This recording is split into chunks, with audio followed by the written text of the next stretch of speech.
Hi, everyone, and welcome to the inaugural Academic Life in Emergency Medicine Journal of Graduate Medical Education Hot Topics in Medical Education. This is an experiment for both of our organizations, and I think a really cool initiative. For the next 30 minutes, we have the principal investigator of a really neat study on the resident as teacher. We have a leading medical educator from the University of Chicago. And we have you who will be able to share questions and comments that you want to hear about this topic of what makes a great resident teacher. We have 30 minutes together. First, some quick introductions. My name is Jonathan Sherbino. I'm a clinician educator and emergency medicine physician at McMaster University. And with me, I have the lead author, Lindsay Melvin. Say hi, Lindsay. Hi, everybody. Tell us a little bit about yourself quickly. I'm a PGY4 General Internal Medicine Fellow at the University of Toronto, and I did my core internal medicine at McMaster University. Good to see you again. And we have Barrett Fromm. Say hi, Barrett. Hi, gang. I'm Barrett Fromm. I'm a pediatric hospitalist from the University of Chicago, and I run our RAT program here. And then hanging out in the background, we have the editor-in-chief of Academic Life in Emergency Medicine, Michelle Lin, and one of the co-editors, Nikki Joshi. They'll be kind of coordinating behind-the-scenes stuff, and if there's ideas or comments that come in via the intranet, they will direct them to us.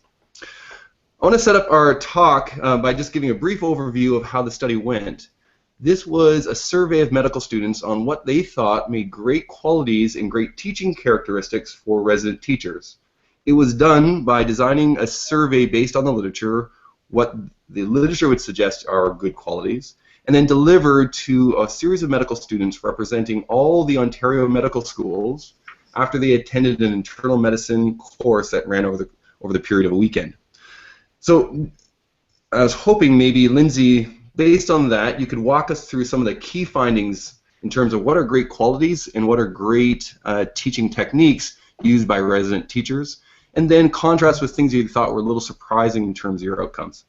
Sure, absolutely. So what we found when we surveyed the students is that when it comes to resident teaching techniques, the students really value the use of clinical examples, the repetition of sort of key points, and demonstration of techniques, really things that help define the key teaching points.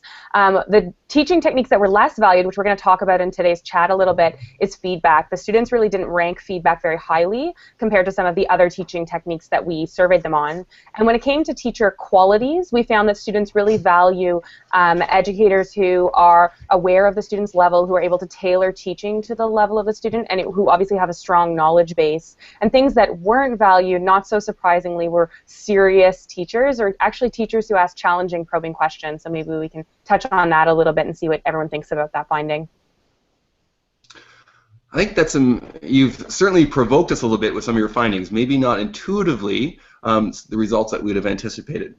Let me bring in Barrett Fromm, kind of our expert analyst, running color play-by-play for us. Barrett, what do you think about these findings? Are there some global comments that you want to make around the results that Lindsay and her group discovered? Yeah, so I first of all think, Lindsay, great job on this study, because this is an area, I love articles on RAT, mainly because, which we have to come up with a better name for, mainly because everything we've done to develop residence as teacher programs really has been based on a faculty model. I think you allude to that in your article. And we don't know if that's what residents need to learn compared to what a faculty member. So any piece of information we can get on really what is better to train our residents to be teachers is valuable. I think it's fascinating that you guys got that feedback. Although it's interesting, you know, feedback was rated as important. It's just the lowest of the ones you had listed. So it's not like they said it's horrible, it sucks. They said it's just comparatively not as important. So I don't want everyone to think that feedback was, please don't ever, God, give us feedback. But I think it is a fascinating piece when you comparatively talk about what we train residents to do and what we train faculty to do. I also like that you looked at techniques versus qualities. What is the quality of a great educator? Because that has been studied in faculty for a very long time. In fact, I did it in pediatric hospitalist educators. And I think there's some similarities with what we found before, but the techniques are really the unique aspect. And I think a lot of what they list are great what you've listed are great educational techniques when talking about making it relevant. It's learning theory, basically, some of the stuff you listed. So that's why I found it feedback to be missing is an interesting, I know we're going to discuss it, but an interesting point. But I think this definitely adds to the small dialogue that really has been done in the literature on specifically resident teaching. Great. We've been talking online over the last 4 days via the ALiEM blog, via Twitter, and there's been a lot of questions that have been raised. I want to walk us through 3 questions that I think are most important and give an opportunity for people to kind of jump in as well. So first is, let's dig a little bit more into feedback. The finding that feedback wasn't ranked highly by medical students as a quality for resident teachers, a little controversial, doesn't align with what we'd assume would be best practices as medical educators, and maybe a bit incoherent with some of the other literature here. Barrett, you've given us a little bit of a taste as to what you think the explanation is, but Lindsay, I'm interested to hear your take first, and then we can maybe link in or loop in some of the comments that we've heard previously this week. Yeah, absolutely. I think, you know, Barrett touched on it a little bit. It's not that it was ranked really poorly. It comes out as that when you look at how everything else ranked quite a bit higher, but when you look at how the breakdown was, still a good number of students ranked feedback as highly useful.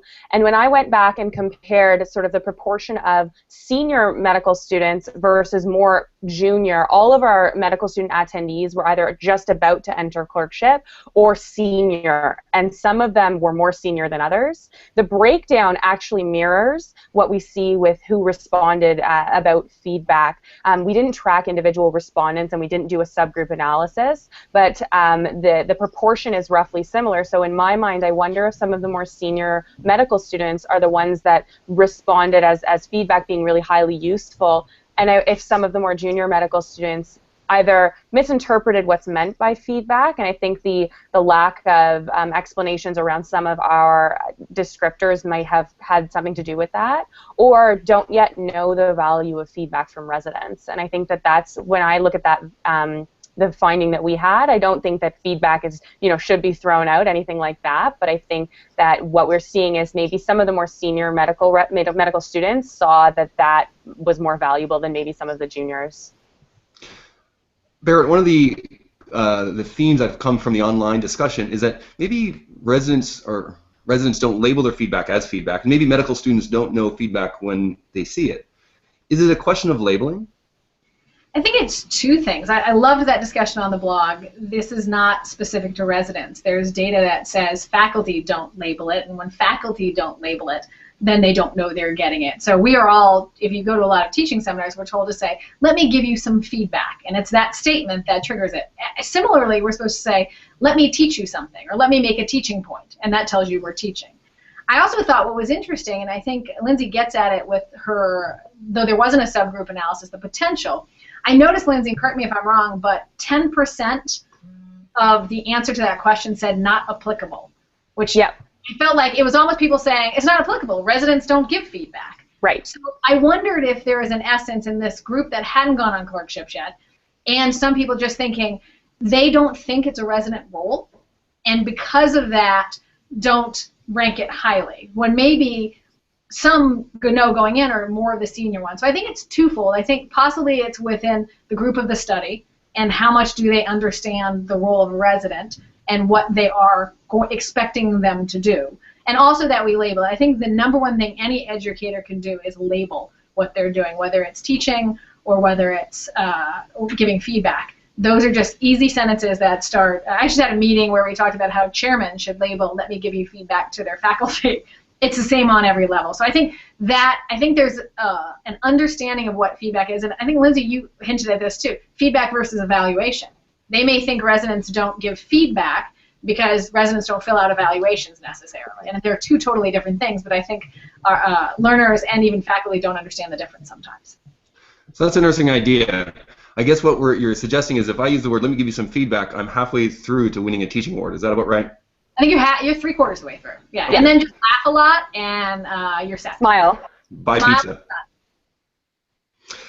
So, Lindsay, I have a question for you. One of the other takes on their finding is perhaps we use feedback to, in an internal way, to validate ourselves. We want feedback that says, you know what, you're doing okay, you're doing well. But there's a discongruence when we hear feedback that says you're not necessarily meeting the mark. You're in an interesting position. You're a senior resident. You do lots of teaching, but you're also receiving a lot of feedback regularly from faculty. What do you take on? What's your thought on that take? I think very much so. I think when you have a medical student population, they're very type A, they're very eager to please, and everyone wants to be the best. And when it comes to feedback, sometimes that can not be as perfect, and the goal of feedback is really to improve on a skill or improve on some sort of observed, hopefully, encounter. And I think with medical students, they really value when it comes from faculty because that's the be-all and end-all, and that those are the people who matter. And I think sometimes in this way, you wonder if the medical students don't want or don't value the feedback from residents, or as highly, because it maybe doesn't matter as much to them because the resident isn't who the medical student is trying to impress.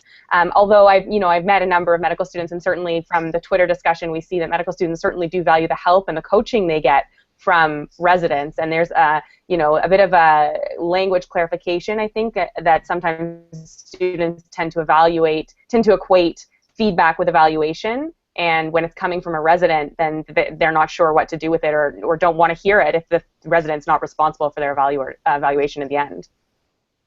Great. I want to transition us from this question of feedback to a question of how do you balance the needs when you design a curriculum. So if you're going to design the perfect resident as teacher curriculum, Lindsay, you've identified the teaching techniques that the users would say are important.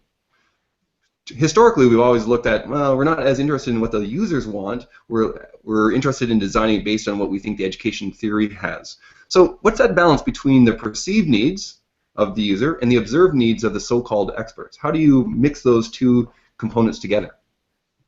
I think it's an interesting dilemma you face, because I don't think medical students necessarily know what they need. And I know and that's very personal on my account, when I look back, it's sure, you want to be in situations that are comfortable with approachable teachers, but it's the moments when you're actually being challenged, and sometimes when you're a little bit scared in a safe way, that you learn the most. And I think that as educators, we have a responsibility to design curricula that addresses all facets of education, and that's not always going to make someone happy. That's not always going to be, the easiest way to do things or necessarily meet exactly what a student wants. But I think the literature does speak very well to this, that students don't always know what they want, and I'm sure residents are the same group. Residents don't always know what they want, and so when you're designing a resident as teacher curricula, you have to match what we need with making the end user happy.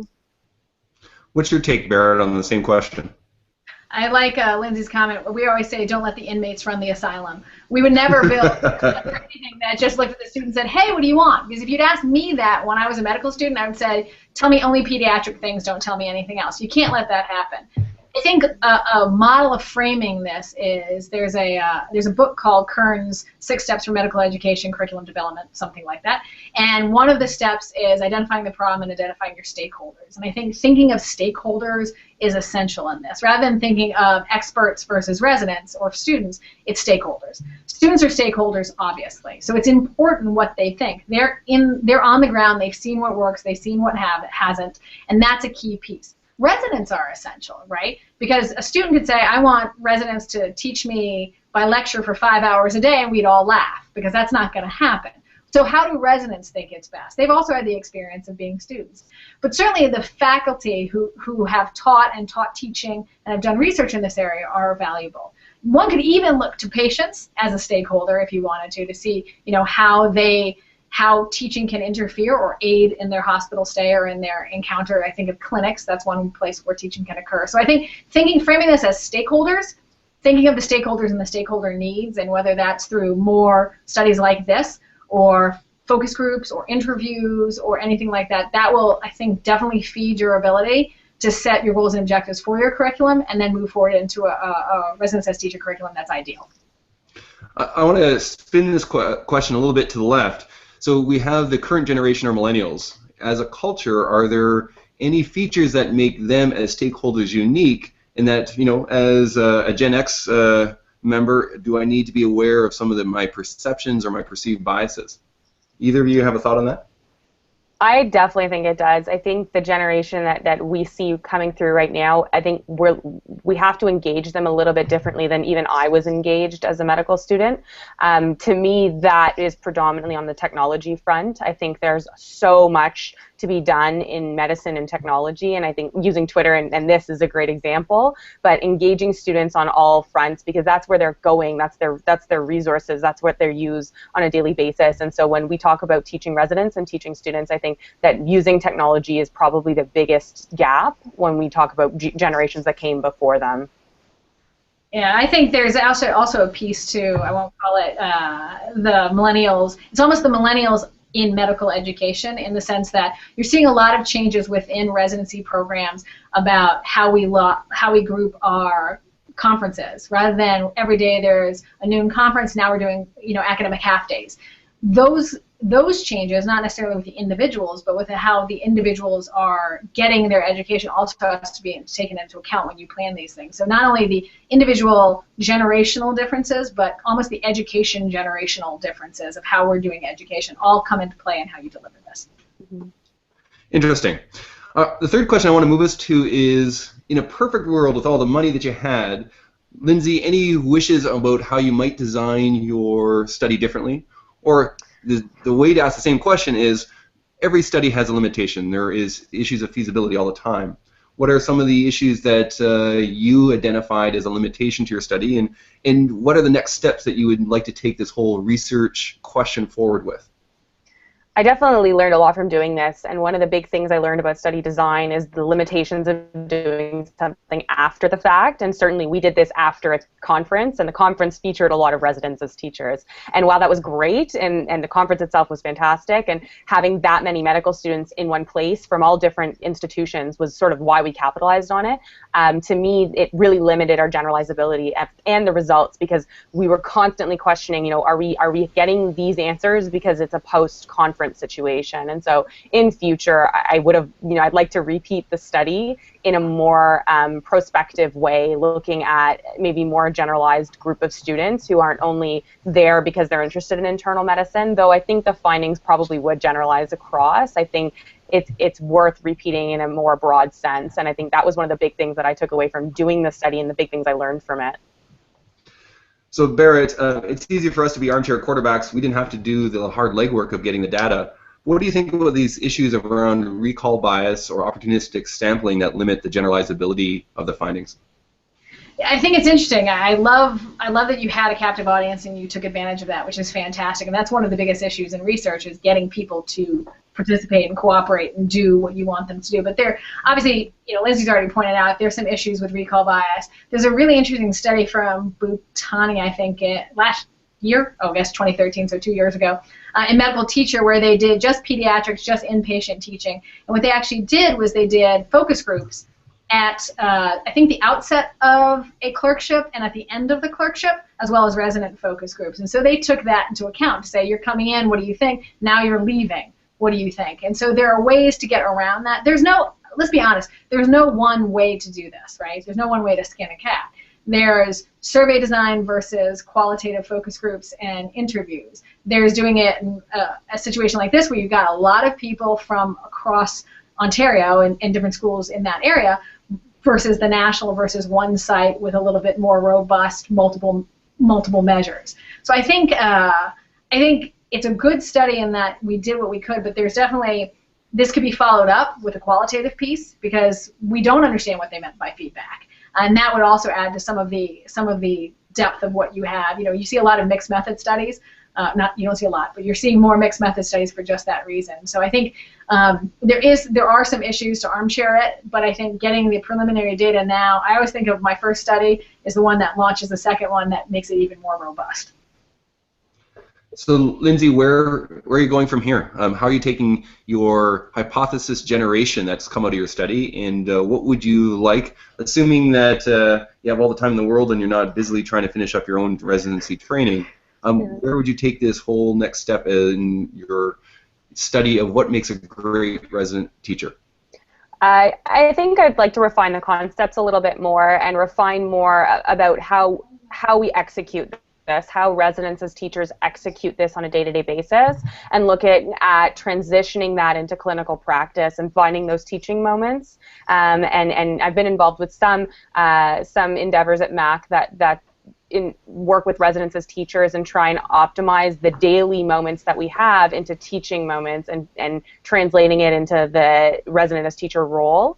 And that's something I'm really looking at in the future for not just students in internal medicine, but students in general at the resident level, to turn the residents into more comfortable teachers, because I think that's one of the things we find is residents just become teachers. And so part of this work is to inform them as to what students are looking for and what they can do, and working on that, really.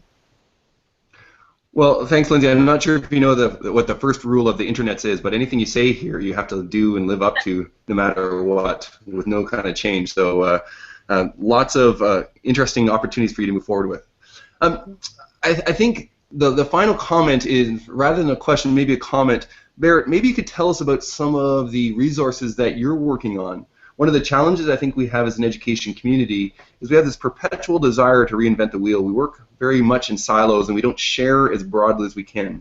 I think with this new age of social media, we have that ability to kind of interact and touch different communities by sharing what we're using, so that we don't have to develop our own idiosyncratic resident as teacher curriculum and then replicate that across the country and around the world.